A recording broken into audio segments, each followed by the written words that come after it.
when you're doing something creative and putting yourself out there around other people, vibe in the room, it means a lot. If to have my guys, the band cheering me on and being super supportive, it's just having the confidence to get in there and go, gotta figure it out. Rock, metal, prog, and everything in between. Welcome to this episode of Talkin' Rock with Meltdown. Don't forget to follow the audio-only Talkin' Rock podcast on all podcast platforms. And now, it's time for today's conversation. Here's Meltdown. So I just got to work. I had to drop off my skates to get sharpened because I lost an edge playing hockey on Sunday. You know how important that is. Oh yeah. Oh yeah. Did you watch the finals? I did. I caught it on the plane on the way down to Florida. Yeah, are you in Florida right now? Yeah. A couple days rehearsal, and then we start tour here. We got 2 dates here in Florida. Okay, yeah, we'll talk about that. So what did you and Dylan? I was texting with Dylan yesterday, and he thought that Florida was going to finish it out last night. What'd you think? Yeah. I I had a feeling they were going to finish it out, but hate to see it go back down to Florida. I was rooting for Edmonton. How come? I don't know, man. I Florida's fun and all, but I don't know. I'd rather the cup be up in the north. You know what I'm saying? I got you. Yeah. So, anyways, maybe our wings will be there someday, but not anytime soon, as far as I could tell. Man, I've been saying for the last 5 years, oh, 2 years, just give us 2 years. And that 2 years goes into the next 2 years. But man, I think we got some good young talent. That Costa, I believe his name is from Griffins, that goalie. Yeah, the Waiting goalie. for him to come up. Yeah, I'm waiting for him to come up. I think we got good offense and got some good goalies down the pipeline. But yeah, it's just that defense. We just need some stronger defense, it feels like. I think that some of the problem with Edmonton was not great goaltending. Absolutely. I mean, I can't remember. I think they had nearly the same shots on goal. What was it was 5-1, 5-2 or something. Yeah. Well, let's talk about your band. Last time I was texting with I think Dylan. I'm not sure if you were on there or not, but I think a couple weeks ago you guys were in Welcome to Rockville. Was that one of your first gigs of the year, or what have you guys been doing? Yeah, we had what's it? Sonic Temple the week before, Oh, and then Welcome to Rockville, and those were the first two of just getting our feet wet before hopping in the tour. yeah. How did it feel? Hot. It was hot. We had pyro, and the band after us had a bunch of stuff on stage. So like our all our stuff was just a little closer to the edge of the stage than anticipated. So that pyro was a couple feet closer. You can really tell. But yeah, man, it was sick though. It was awesome. The crowd was awesome. Always a good time to get back out and playing songs, and especially when it's call them warm up shows for the tour, but these warm up shows are to tens of thousands of people. It's awesome. Yeah. So the Summer Loud Tour kicks off. It's funny, you'll be back here in Detroit 3 days after the day you played here last year, almost exactly to the day. Oh yeah, I didn't realize that. Yeah, it was Yeah, we're July 13th last year, July 16th this year. yep. So excited to be back, man. I'm so blessed to be able to play Pine Knob for the third time now. It's mind blowing. I was thinking about that before we started talking. The first time was at Riff Fest a couple of years ago, and I think that the picture of you guys on stage, I got the whole crowd is like the background on one of my Facebook pages. Yep. That was quite a night. Oh, that was incredible, man. I kept having to like take a second to like just keep grounding myself and like, hey, remember where you're at. You're up on this stage in front of 10,000 people, 12,000 people in one of the best venues in the States. And I know I'm a little biased, but I kept having to like ground myself and remember like how crazy is it that you're up here right now playing to this many people in your home state in a venue that you saw these bands, growing up. It's and to come back for now for the third time. It's crazy, man. It's Yeah. crazy. No, it's cool. You guys have had quite a run here in the last few years. So talk about the new music and talk about like when's the record. What can you tell us about anything? Wow, man, really, really excited to put this stuff out. We had the first single, which is quite heavy and That'd be all kind right. of speak. yeah, kind of shake up the fan base and kind of throw everyone. We love to, if you look back at our track record, the first singles have always been like either like what we thought was like just a big home run or something that was just a little off of center. And that this one felt like the perfect one to like jar the fan base and shake up the metal community that I don't think was prepared to hear something like that from us. And then following up with Into Hell, which is, a complete left turn off of what we just released. But I think that's just what our band's always done. Has had this dichotomy or had this like eclectic sound. We're all fans of heavy stuff to pop stuff to there's some country songs that slip into my playlist just because they're undeniably well written, so just loving all types of music, and it's awesome to be able to filter that into our sound and to put out records that have 1 minute you're whatever emotion you're looking for, we probably got it. If you want something to bang your head through the wall, we have that. If you need something just to sing along to and feel good, we have a couple of those and everything in between. Now, of course, obviously, you look at the song "Into Hell" and you're like, okay, I mean, "Violent Nature" was heavy. You're like, "Into Hell," this is going to be heavy as well. But like you said, it's a complete left turn. It's I was texting with Dylan. I'm like, there's some pop sensibilities to this song.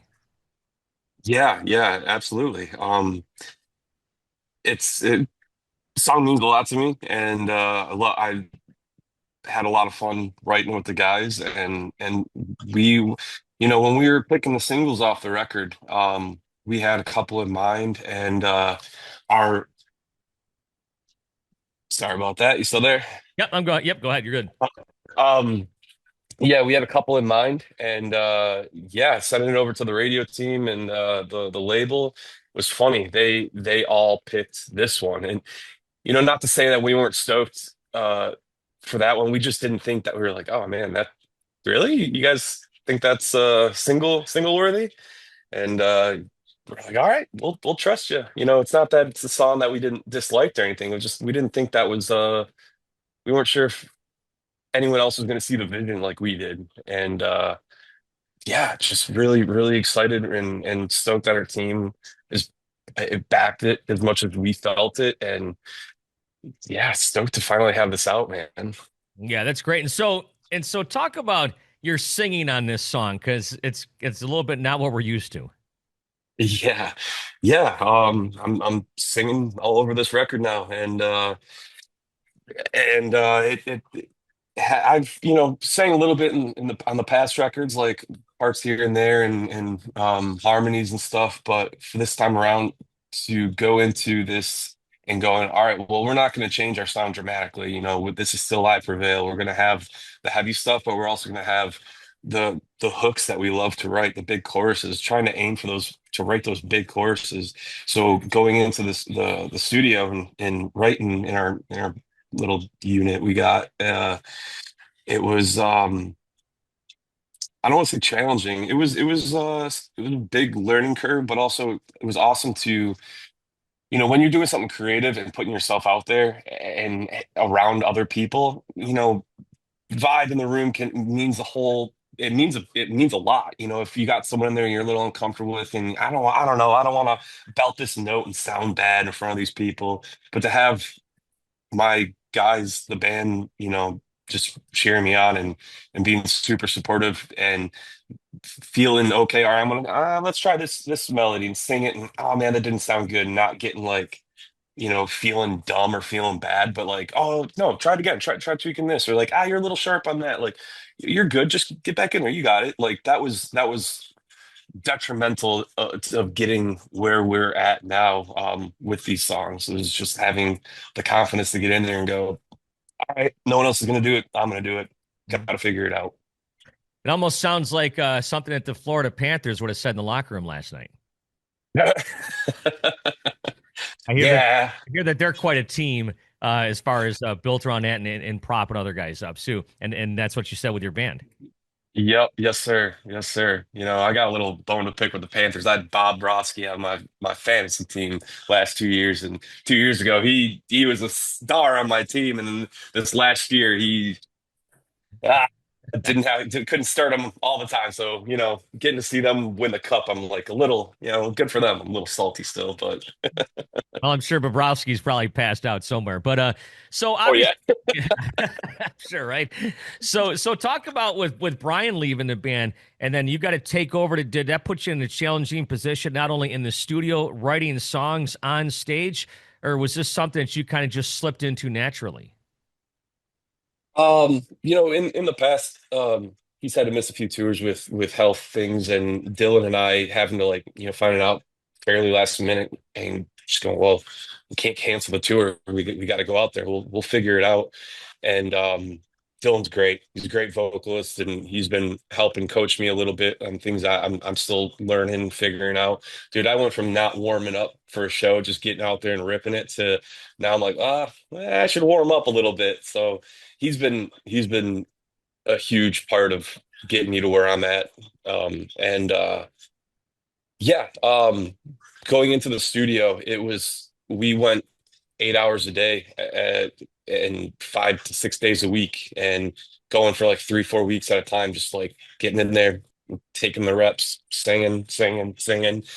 And at first it was like, all right, we're gonna figure it out. We're gonna figure it out. And then after the first demo or two of singing these, big melodic choruses that we were writing, started feeling like, oh, okay, okay, I think I can handle this. All right.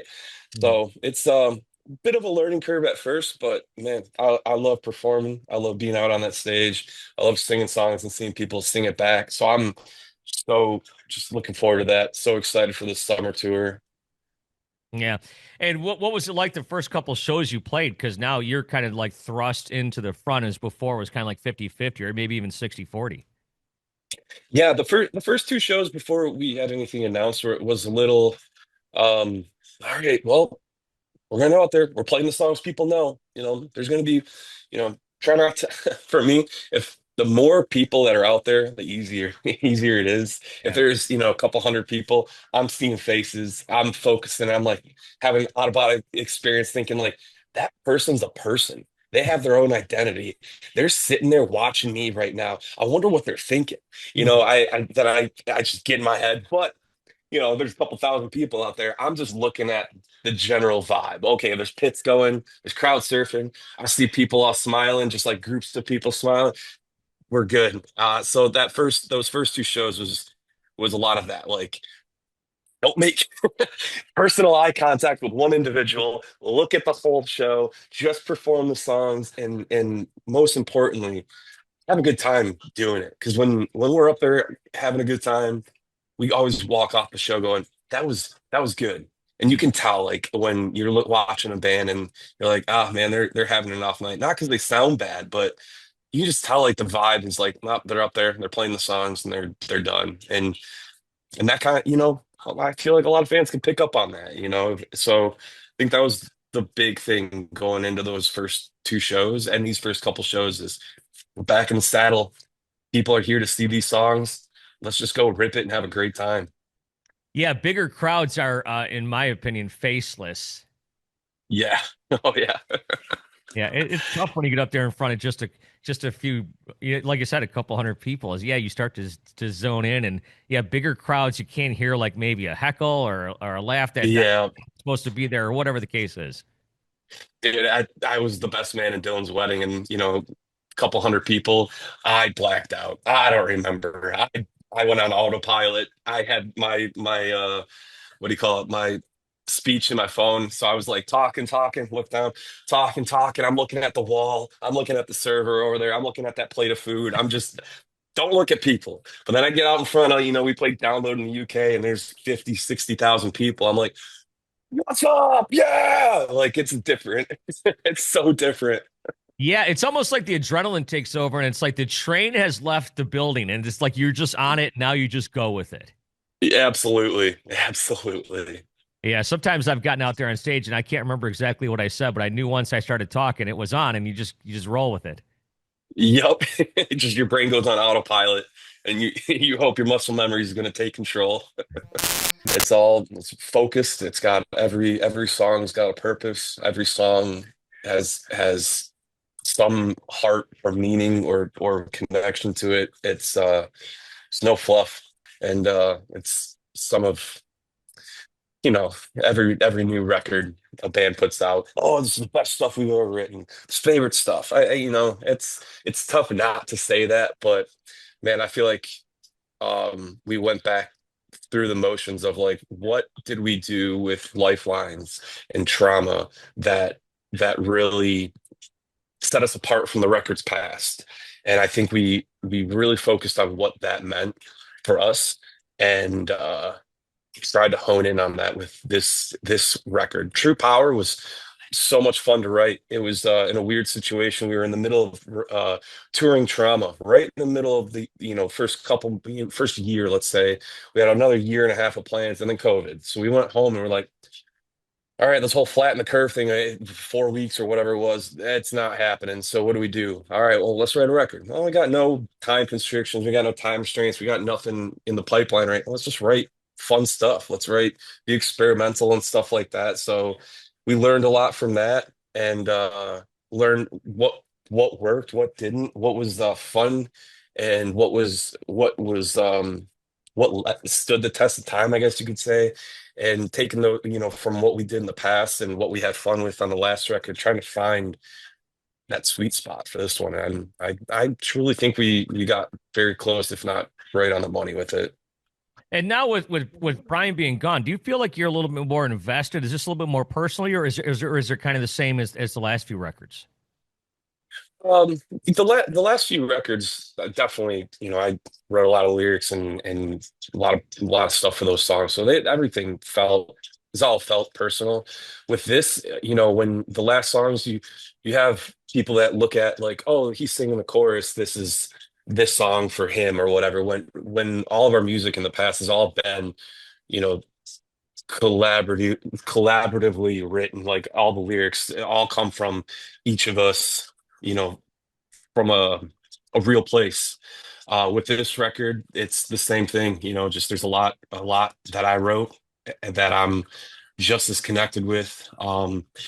But yeah, I'd be lying if I said there wasn't a little bit more, just because there's now you just have one voice, and going into writing lyrics and writing melodic stuff, and there's how do I put this? You don't have to have thinking of this like faceless identity of a song where it's like, oh, is the two people singing it, are they singing about the same thing? Are they singing about his version of the event and his version of the event? It just feels very cohesive, Hmm. is I think the best way to put it.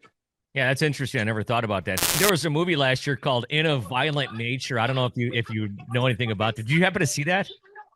No, I didn't see it. I heard about it, and it's funny that I think that movie was like, I think it was the trailer was coming out while we were working on the song. So it was like, I remember Steve coming up with like, he's like, oh, I had this thing written like Violent Nature, and I'm like, oh, that's pretty cool. And we kind of like took that and made the identity around the song. We're like, all right, here's this tag. I like that tag. Oh, it goes really well over that instrumental. Let's write around that. And then we saw that trailer and we're like, oh man, that's fun. I'm not gonna watch it right now because I don't want that to be like influenced and feel like we wrote based around that. So I haven't seen it yet, but it looked good. It looked awesome. I've had friends say it was like all my horror, thriller, chop 'em up movie fan friends all highly recommended it. So I got to go check it out. It was my sleeper horror movie of the year, and there was some very interesting deaths in that movie.